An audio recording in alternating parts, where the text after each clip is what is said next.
നമുക്ക് ഗ്രാമങ്ങളിൽ ചെന്ന് രാപ്പാക്കാം. അധികാലത്ത് എഴുന്നേറ്റ് മുന്തിരിത്തോട്ടങ്ങളിൽ പോയി മുന്തിരി വള്ളി തളർത്ത് പൂവിടുകയും മാതള നാരകം പൂക്കുകയും ചെയ്തുവോ നോക്കാം.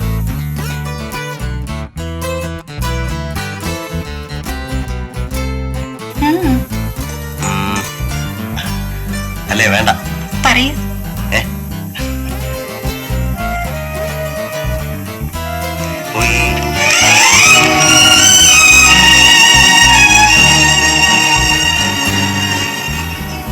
നമുക്ക് ഗ്രാമങ്ങളിൽ ചെന്ന് രാപ്പാർക്കാം. അധികാലത്ത് എഴുന്നേറ്റ് മുന്തിരിത്തോട്ടങ്ങളിൽ പോയി മുന്തിരിവള്ളി തളിർത്ത് പൂവിടുകയും മാതള നാരകം പൂക്കുകയും ചെയ്തു എന്ന് നോക്കാം. അവിടെ വെച്ച് ഞാൻ നിനക്ക് എന്റെ പ്രേമം തരും. അവിടെ വെച്ച് ഞാൻ നിനക്ക് എന്റെ